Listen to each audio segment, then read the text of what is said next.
Meus queridos e minhas queridas, sejam muito bem-vindos a mais essa videoaula maravilhosa de história.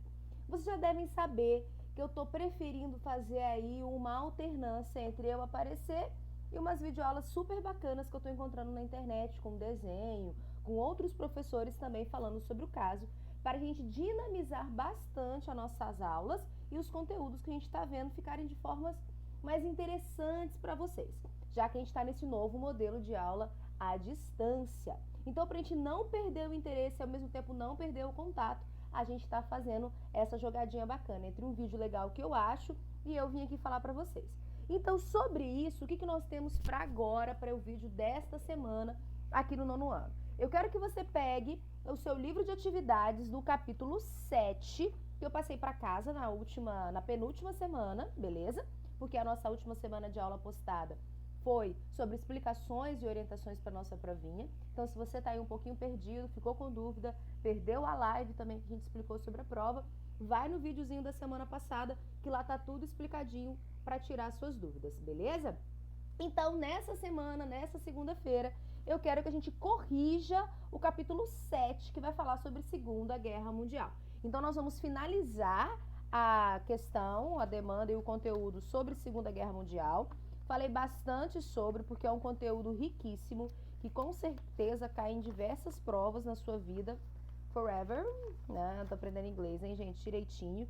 E a gente também falou já bastante sobre o mundo após a Segunda Guerra Mundial, que é a famosa Guerra Fria, tudo bem? E principalmente os conceitos de propaganda que vieram a partir desse momento. Mas, para a gente finalizar essa apostila 2, eu vou fazer hoje o videozinho corrigindo o livro de atividades, o capítulo 7. Então, pega lá o capítulo 7, já vamos marcar para você não se perder.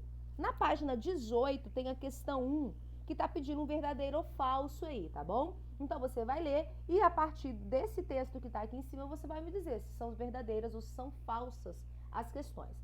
E a sequência ficou mais ou menos a seguinte: verdadeira, depois falsa, depois verdadeira, depois verdadeira e por último também verdadeira. Então a sequência é verdadeiro, falso, verdadeiro, verdadeiro e verdadeiro. Beleza? Essa é a questão 1 da página 18 do capítulo 7 do livro de atividades 2, aquele livrozinho azul. Aí lá na questão 2, na página 19, você vai ter também uma chargezinha com uma imagem sobre algum tipo de interpretação que você tem que ter. Então, a gente tem aí algo que representa Hitler, né, com a suástica, e algum outro camarada aí que representa quem? Quero que vocês me falem, porque está representando aí Stalin, tudo bem? E já vai ser a resposta da letra A, tudo jóia? Que vai ser a representação de Adolf Hitler e Joseph Stalin, tá bom? Letra B.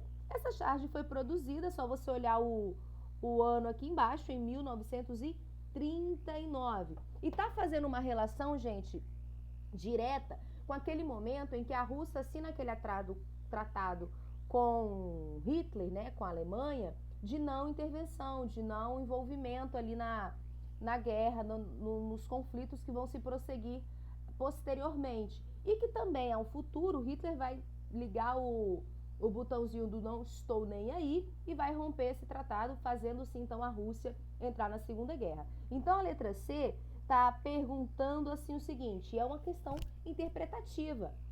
Por que os dois personagens estão em lua de mel? Porque está fazendo representação nesse momento em que o pacto de não agressão é assinado entre Inglaterra e Rússia. Então por isso que eles se olham assim meio que românticos, como está nessa imagem. Beleza? Letra D. Por que a charge questiona a duração da lua de mel? Tudo bem? Por que a gente tem essa interpretação? Exatamente porque eu acabei de explicar. Porque Hitler ele não vai ligar muito bem para as questões de honrar pactos, honrar a palavra dele. Então, mais à frente, ele vai romper este tratado de não agressão, invadindo alguns territórios ali da Rússia, dominados pelos russos. Então, eles vão falar assim, não, peraí, você está quebrando o pacto, então nessa nossa lua de mel não está valendo tanta coisa assim. E aí vai romper com o tratado de não agressão, fazendo a Rússia entrar na Grande Guerra. Beleza? Vamos lá para a questão 3, olha só. Lembra que eu falei para vocês que na Segunda Guerra e na Guerra Fria, as propagandas foram extremamente utilizadas, principalmente para vender a ideologia que aquele momento precisava. Então, cada país, a partir das propagandas, das imagens, da rádio, algumas das televisões que foram nascer logo em seguida, eles utilizavam esses meios de comunicação de massa para vender as ideologias do seu país, para vender alguma coisa que eles queriam. Vender, que eu falo, gente, é fazer com que as pessoas adotem aquele estilo ou que elas acreditem naquilo que está sendo transferido ou passado pelo governo, por alguma grande empresa e assim sucessivamente falando. Essa questão 9 traz pra gente aqui umas imagens de propaganda super emblemáticas, porque após a Segunda Guerra Mundial o mundo estava assim, com um déficit de homem muito grande para a mão de obra.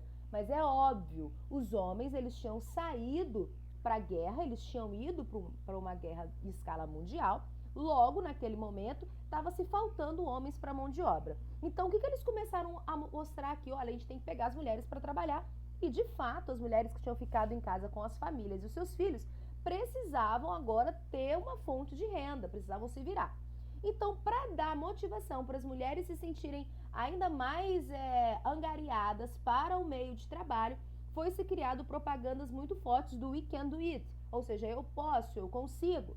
E essa essa imagem faz exatamente a referência de imagens que percorriam grande parte dos Estados Unidos e do mundo ocidental capitalista sobre a questão da mulher sair para o meio de trabalho, ela estar no meio de trabalho, porque de fato era necessário para a indústria, era necessário para o país, naquele momento de guerra, naquele momento de quase aí pós-guerra, onde as indústrias precisavam de mão de obra, tudo bem? E aí vai ter o texto 1, essa imagem, o texto 1 e o texto 2, e logo em seguida algumas perguntinhas que vão estar querendo de você a interpretação, se elas são verdadeiras ou falsas.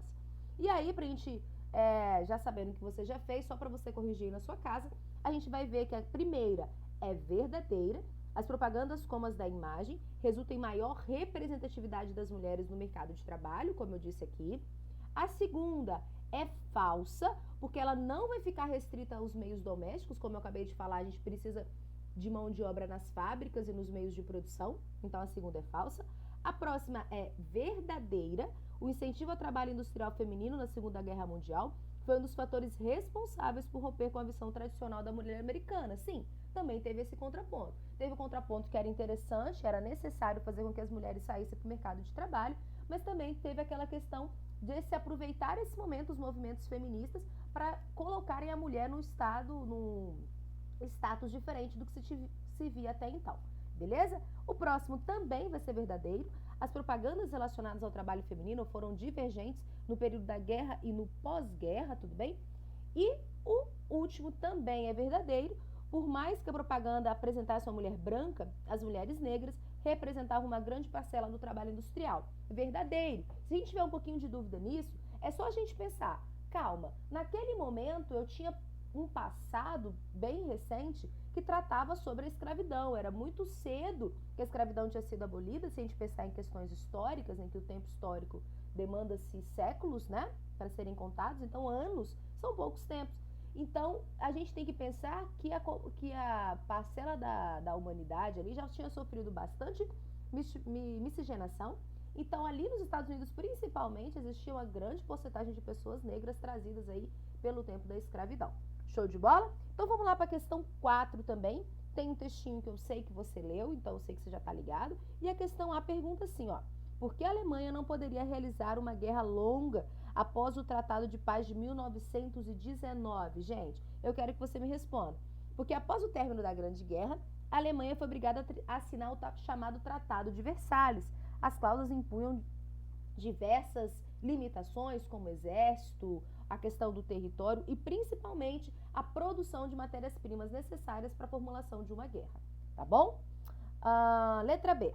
Qual a solução encontrada pela Alemanha para contornar as limitações de recursos na próxima guerra? A adoção da tática guerra relâmpago, né, consistia em obter vitórias rápidas e decisivas a fim de apoderar-se dos suprimentos dos inimigos. Então, a ideia, então, naquele momento, após a assinatura do Tratado de Versalhes, era que o seguinte, olha, a gente não vai tentar uma guerra super grande, super gigantesca, a gente vai para frentes únicas de batalha. A gente vencendo essa guerra, a gente pega os suprimentos, vamos para outra. Pega os suprimentos daquela galera, e vamos para outra. É mais ou menos uma galinha enchendo papo, assim, de grão em grão. Tudo bem? Então, próxima questão, questão 5 da página 21. Segue comigo, não se perde. Não tem letra 5, é só a 5 mesmo. A respeito das alianças formadas pelos países envolvidos na Segunda Guerra Mundial, disserte sobre quais eram os interesses em comum entre Alemanha, Itália e Japão que favoreceu a união desses grupos nos que ficaram conhecidos aí como os países do eixo, beleza? Vamos lá. Eles tinham representantes, Itália e Alemanha, representantes muito autoritários, porque na Itália a gente também teve o fascismo, então a gente está falando de dois países que compartilhavam as mesmas ideologias de autoritarismo, de superioridade da raça branca, tudo bem? Então, Itália e Alemanha, eles tinham representantes de governo que tinham características muito próximas, tudo bem? Marcados pelas ideologias, como eu acabei de falar, de superioridade da raça branca, de aversão a qualquer tipo de estrangeiro, e queriam expandir os seus territórios, queriam se tornar grandes potências mundiais sobre as demais potências, sem respeitar a multiculturalidade, sem respeitar o direito dos outros povos também a terras, a sua existência propriamente dita, beleza? E o Japão lutava, naquela época, pelo chamado anticomunismo, que também era um medo aí muito grande da Alemanha e da Itália, porque a Rússia tinha feito a sua revolução e era um país muito grande, com muita força. Então, eles estavam lutando aí contra o comunismo que estaria chegando ali na Ásia com muita força. Ele passava o Japão por um processo de desenvolvimento econômico, como a Itália e a Alemanha também, que buscavam isso. Show de bolas? Agora vamos lá para letra, gente, eu tô demais. Para número 6. Eu quero que você justifique essa afirmação do historiador Eric Hobsbawm. Então, uma coisa mais pessoal, eu quero que você leia essa frase e tire aí uma relação entre a entrada dos Estados Unidos na guerra e a derrota desses países, tá?